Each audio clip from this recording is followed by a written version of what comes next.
Bonjour à tous, bonjour à l'ensemble de mes étudiants, bonjour à toutes ces personnes qui me suivent, bonjour à tous ces collaborateurs, tous ces amoureux des logiciels Sage. Aujourd'hui, nous allons continuer avec notre programme Sage Cloud de paye et RH. Nous avons montré dans les quatre dernières séances comment activer un code d'accès, comment créer, euh, comment implémenter, c'est-à-dire comment mettre en place un logiciel sage dans votre machine. Et il est vrai que nous vous avons promis, et ça, nous sommes en train de préparer ces cours-là, comment installer le SQL qui est une base forte de l'utilisation du principe de ces logiciels. Et nous allons vous montrer comment ça fonctionne avec le SQL, comment créer un nouveau fichier à partir de votre logiciel Sage Cloud SQL. Et bientôt, nous allons vous accompagner même à l'installation de ces domaines, de ces logiciels SQL Server, SQL Client, SQL de Sage et SQL Management Studio également. Aujourd'hui, nous allons continuer avec l'ouverture d'un fichier déjà créé et sur Sage Paye, tout simplement. Voilà, par exemple, nous avons créé la dernière fois EPBL, voilà, qu'il est créé dans le domaine SQL. Il est vrai que nous n'avons pas encore démontré comment ça se passe avec le SQL, la création. Mais là, devant vous avez le fichier EPBL Sage en SQL, tout simplement. Donc, ici, nous vous présentons tout simplement les motifs. Vous avez la liste des employés. Nous allons vous montrer comment créer un employé supplémentaire. Vous avez ici la liste des constantes. Il y a des constantes prédéfinies déjà qui existent. Il y a des constantes que nous avons également à vous montrer comment pouvoir les créer et les ajouter. Vous avez également ici la liste des rubriques.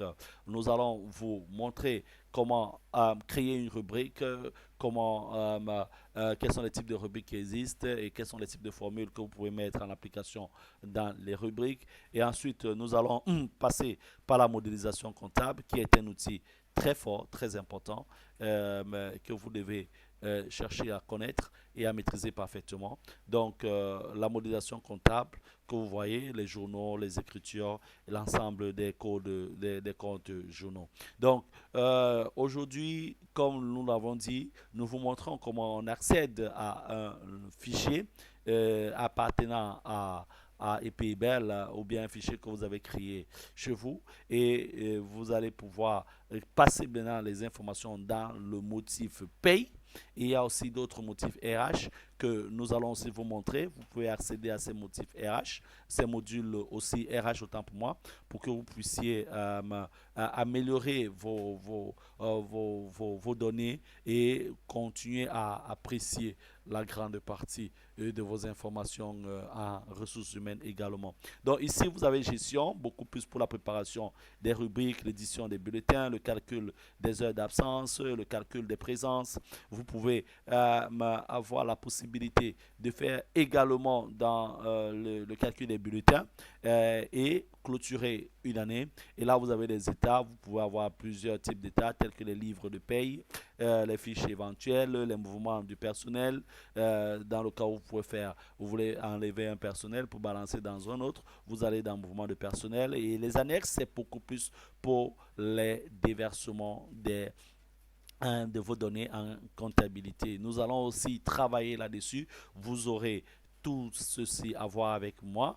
J'ai déjà, pour ceux qui ne me connaissent pas, je ne me suis pas présenté et ceux qui me suivent pour la première fois, je suis Jean-Marc Fejo du cabinet EPIBEL. Nous sommes basés à Yaoundé. Nous répondons au 694 27 61 33 pour ceux qui veulent nous écrire sur Internet via notre email. C'est epebel@gmail.com epebel@gmail.com. Le E là, c'est ET, pas l'autre E qui est comme celui-ci, le ET. Donc, écrivez-nous comme vous avez l'habitude de le faire. Continuez à vous abonner. Nous sommes ravis de vous savoir aussi nombreux et nous sommes honnêtement très très honoré par vos différentes appréciations, vos différentes sollicitations et nous sommes ravis du travail que nous abattons grâce à vos retours que nous avons. Merci une fois de plus pour votre écoute. Nous allons vous demander de continuer, de rester pour ceux qui veulent maîtriser le logiciel Sage Pay, de nous écouter, de continuer à nous écouter pour pouvoir devenir des experts dans ce domaine. Merci une fois de plus et à très bientôt.